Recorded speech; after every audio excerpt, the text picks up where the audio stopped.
This is the book of Ezekiel, chapter 33, verse 30 to 33. It says, "Also, thou son of man, the children of thy people still are talking against thee by the walls and in the doors of the houses, and speak one to another, every one to his brother, saying, Come, I pray you, and hear what is the word that cometh forth from the Lord Yahweh. And they come unto thee as the people cometh, and they sit before thee as my people, and they hear my words, but they will not do them. For with their mouth they will show much love, but in their hearts goeth after their covetousness.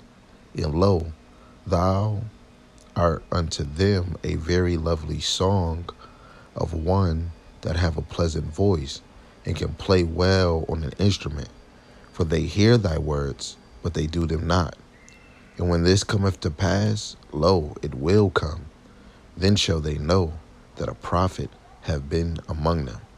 I want to give all the praises and glory and honor to Yahweh, Ba'ashem, Yahushai, Ba'ashem, Ha-Rakah, Kodash. Yahweh is the Most High God, and Yahushai is who the world innately calls Jesus the Christ.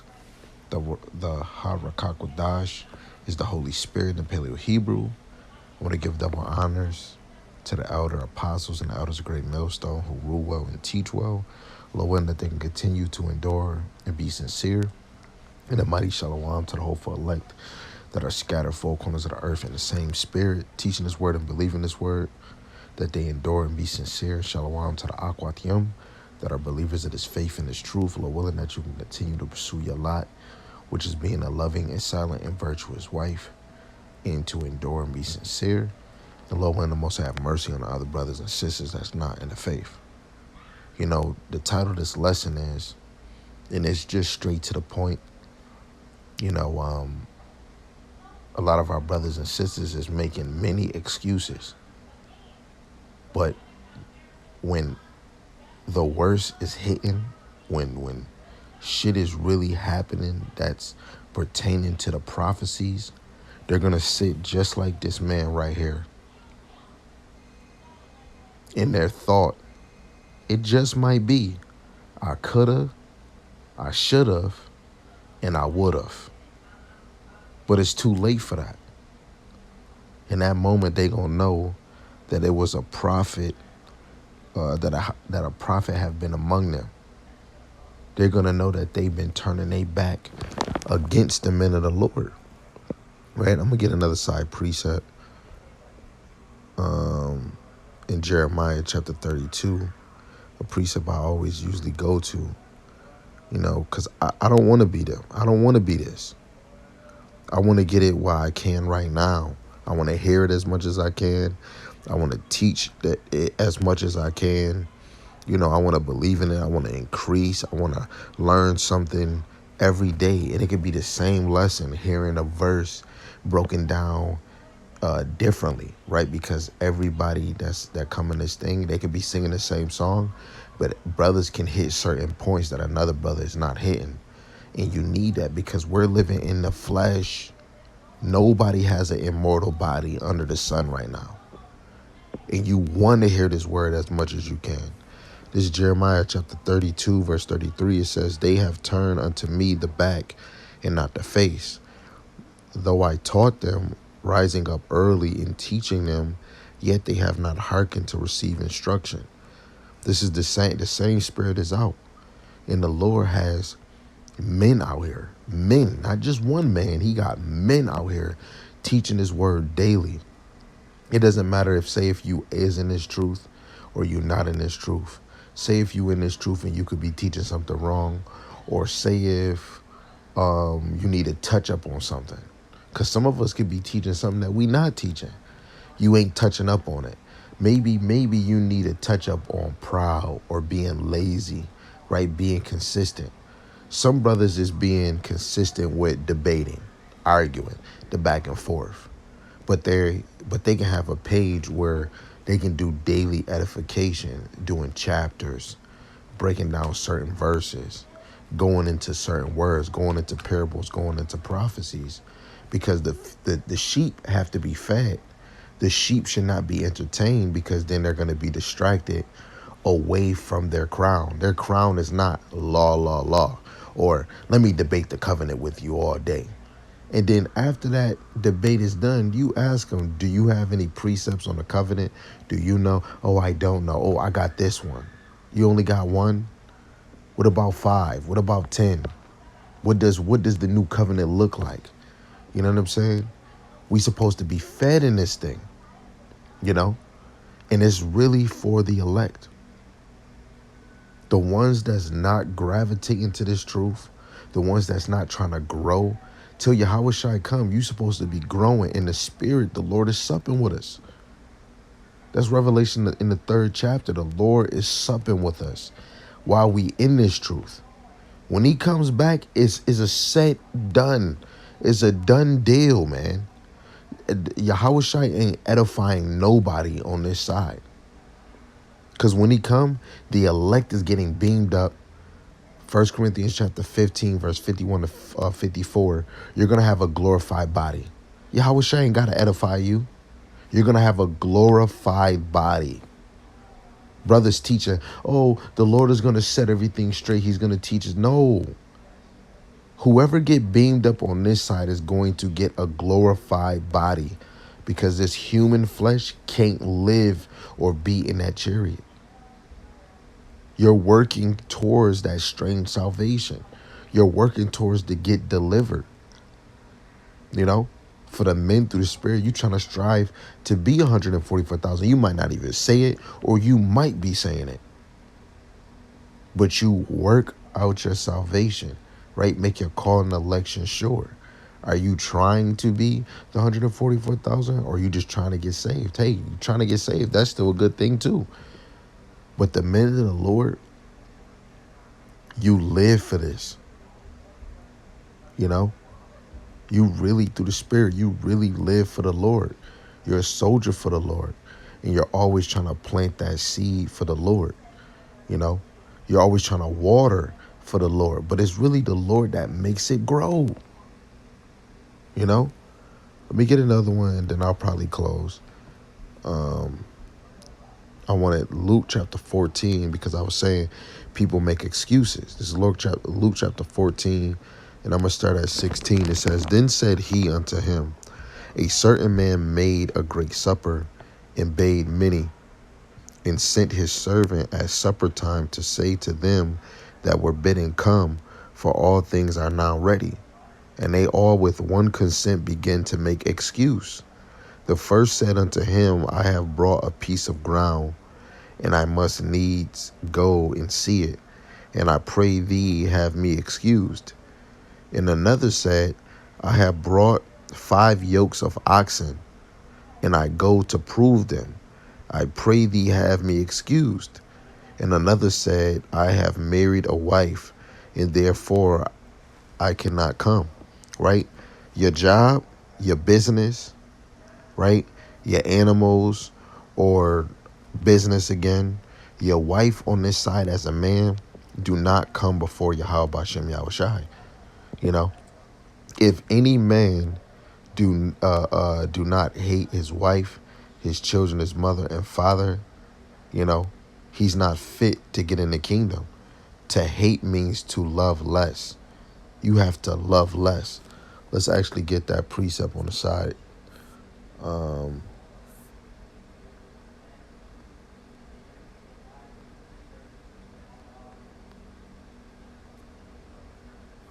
Matthew chapter 10, verse 37, it says, He that loveth father or mother more than me is not worthy of me.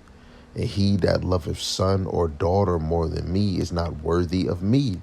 And he that taketh not his cross and followeth after me is not worthy of me. Right?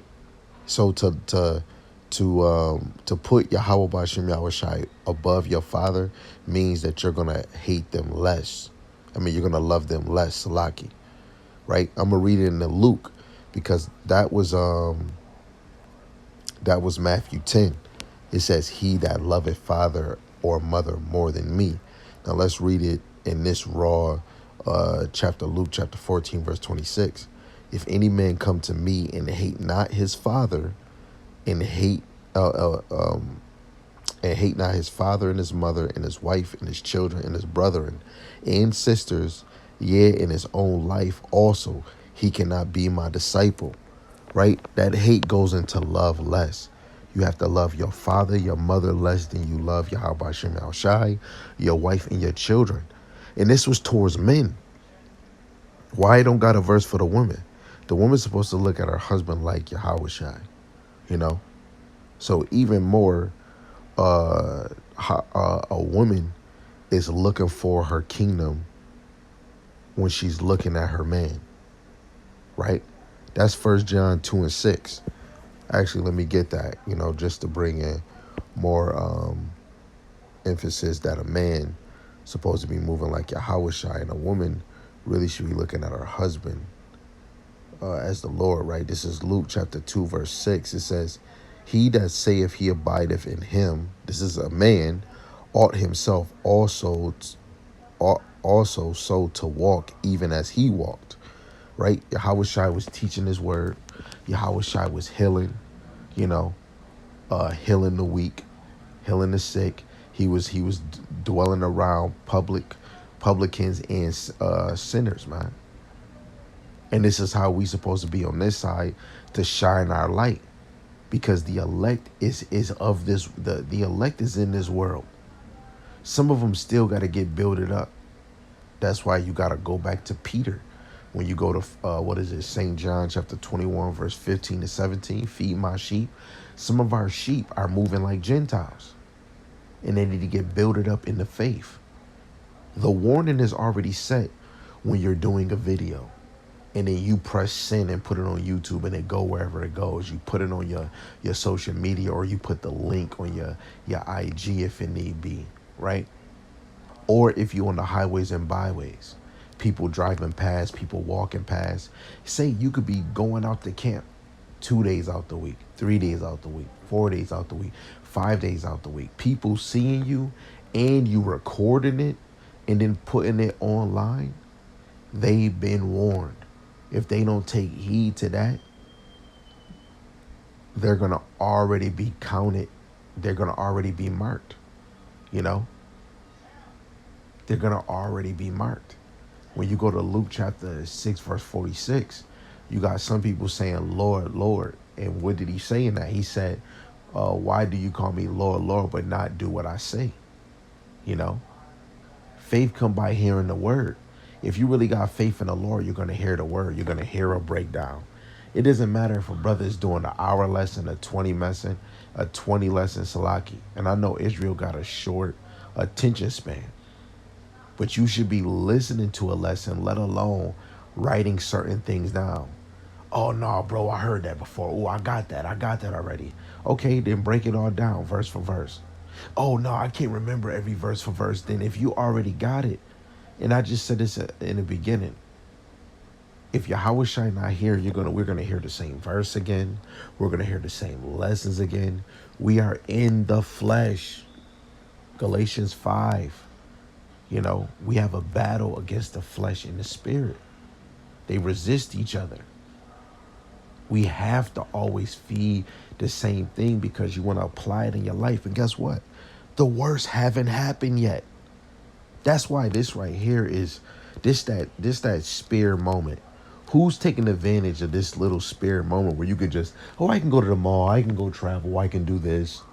Then when shit hit the fan, you're going to be just like this brother right here.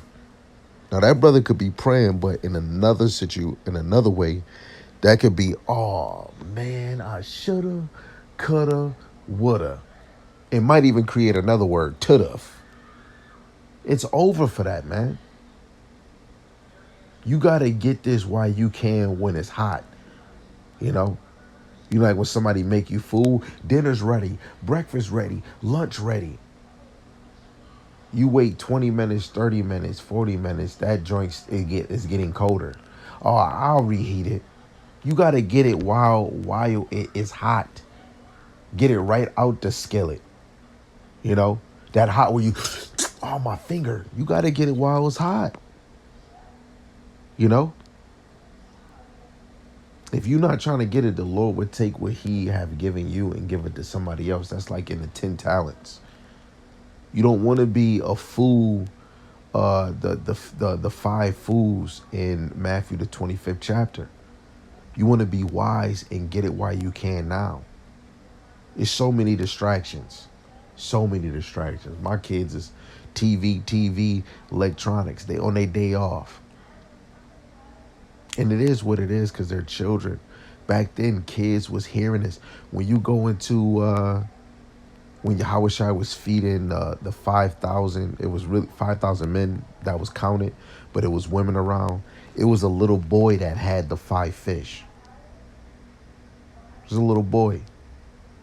You know, young kids believed in Yahweh Shem Shai because they were taught, you know. And on this side, it shows more examples that we need this place to be destroyed because a lot of us is not connected to the Lord. Soon as we wake up, you know, some of our kids is in the same transaction as us. We wake up, they might not even hear us or see us saying Yahweh, Ba'ashem, Yahushai, Ba'ashem Rakakwadash. The more them kids get older, when they get up, they just get up, might brush their teeth an hour later or they brush their teeth. But them kids is not Yahweh, Ba'ashem, Yahushai, Yahweh, Ba'ashem, Yahushai. They not even excited about something they read. Oh, hey, yo, man, I read this, I read that. I'm telling you, when shit hit the fan, we're going to really see who really is believers of this, man. You know? And even your children in this faith, them children is going to cleave to you way more than they is while this system is still moving, man. Because the fear of the Lord has to be put on this place for motherfuckers to start acting right. For real. For people to really start cleaving to the Lord, yo, all this technology, all of this has to go nah. Even with the MOTB, where you can't buy and sell, you're going to see real people moving in real faith. And then look at how them kids, they can't get no electronics, none of that. None of that don't work no more. What is you teaching your kids? Let alone it's the reflection when they wake up, how their days is. But it's okay. A kid is going to be a kid. But those are the examples you get. Because if your kid is doing it, you mostly might do it, right? Let me just get this precept because it really goes towards the women. But let's just get it. Ezekiel, and then I'll close after this. I think, yep, this is the chapter.